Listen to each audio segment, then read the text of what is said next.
how come there were people fired and then rehired from the veteran suicide hotline? Like, you've acknowledged, I think, even publicly, that some of these things were a mistake. It doesn't give us confidence that an 80,000 number, which is just a number, you didn't say career fields, you didn't say whatever, you just said 80,000, that's being done with a scalpel and not a sledgehammer. And I think for veteran care, again, it's not me that's the only one asking these questions. It's veterans who have a very different political view than me who are getting seriously agitated back home. So I just don't understand the logic behind across-the-board haircut. Secretary Collins, during your confirmation hearing, you assured me and the others here that, quote, the mission is the veteran, and, quote, that you would not sacrifice the veteran. I took you at your word, as did many on this side of the dais. But since you've taken office, you've heard it, you moved to terminate VA contracts, offered to buy out VA employees that were in already shortage situations in those career fields. You placed a hiring freeze on critical VA employees serving veterans.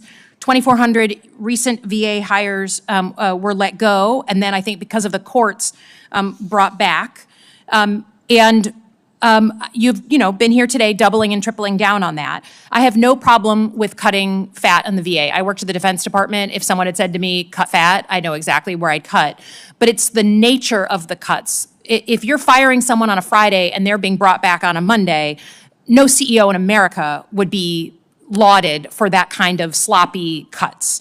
And then when you came to Michigan, you came to Howell, Michigan, I think in the last month and a half, you were asked directly about the potential for 80,000 additional employees to be cut.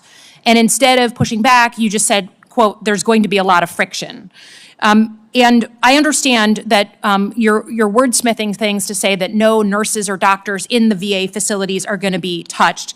That is good, but I held a roundtable with veterans. These are folks who are in the business, and their concern was that if you are a veteran and you walk into a VA, in Iron Mountain, and you need to get a claim, you put in a claim to get a knee surgery, and there's no claim caseworkers, there's no people working on those claims, and it takes you 2 years to get an answer, that's also not access to care. The doctors and nurses may be there, but if you can't go in and you're in pain every single day, that is also a problem. It's a problem for veteran center staff who have not been excluded, primary care administrators, IT staff. I know it's wonky, but you've just accelerated the electronic health record transition. I think IT staff are important if we're going to make sure we don't lose records of our veterans. And then benefit claims administrators. These are all people who kind of don't meet your criteria to be saved. We all want to serve the mission of the veterans, but what was really strange was that we had the deputy chief medical officer up here for a hearing, and we said, what's the plan on cutting, this potentially 80,000? Have you been consulted? And they said very clearly no.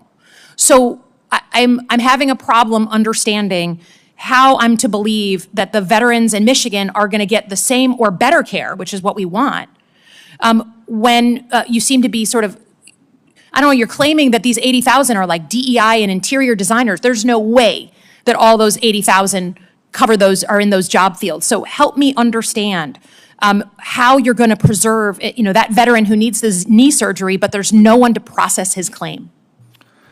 Thank you, Senator. I think there's a lot to unpack there, and yes, the mission is the veteran. And I think I want to go back to one of the statements you made earlier. If you said DOD, you worked in DOD, you could go and find it. If I would just happen to turn the table and say, if you came to work at VA, you'd probably be able to do the same thing. I don't have a question with that. So I think that's. But 80,000 is different than cutting. I mean, and I think again, any CEO in America who fires people on a Friday and rehires them with back pay a week later would be fired from their job. It's sloppy, and you know it.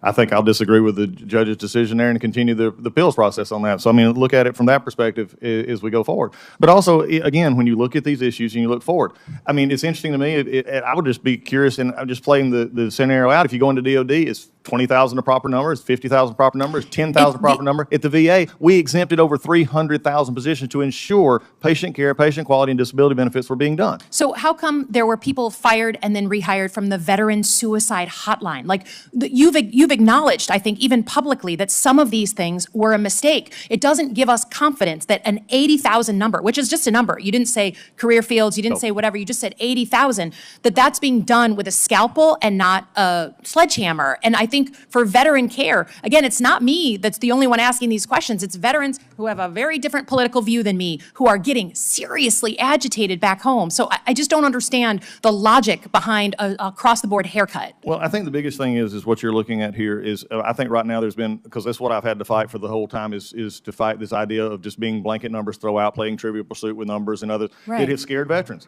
So honestly, what are they going to hear? If all they hear from people is, if you cut this, then it's going to actually impact my health care, then what are they actually going to think? Because one, they've not seen a plan. You've not seen a plan, because we're still working a plan. I'm not going to play out a plan in public that would actually take employees. You wouldn't do it in your own office. I know I'm over, but it is playing out in this is the public goal. because you have fired people and then they have been rehired. That's not a secret plan. People in my district, Marines, veterans, have been fired from their VA jobs and then brought back. So it's not that there's some sneaky plan. You're in it. You're living it, and you're living the sloppiness of it. So I'm sorry, I know my time's over, but I can't agree that the 80,000 is going to be a nice, trim scalpel approach. We'll just have to agree to disagree, Senator. What happened in this hearing was more than just a sharp exchange. Representative Elissa Slotkin put a spotlight on something every American should care about, whether the promises we make to veterans are being kept or betrayed by political games and sloppy leadership.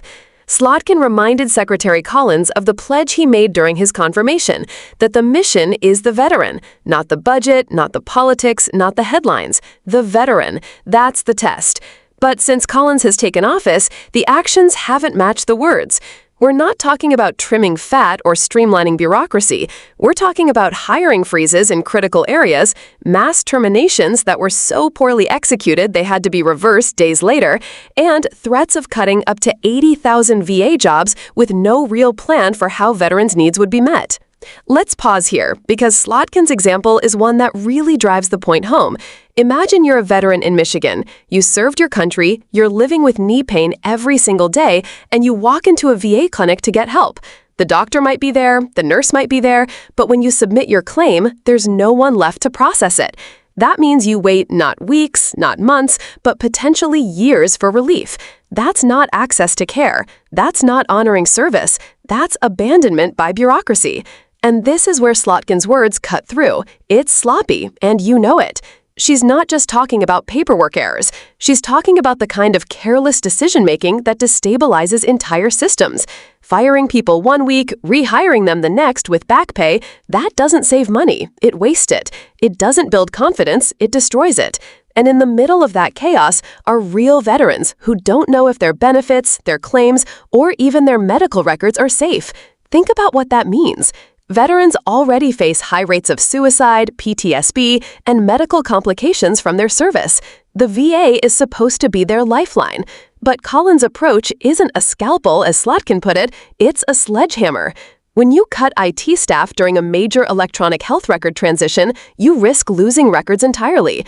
When you eliminate administrators who handle claims, you create bottlenecks that delay everything.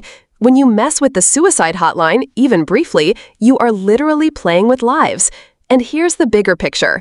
Republicans love to talk about supporting the troops. It's a bumper sticker slogan, a campaign ad staple.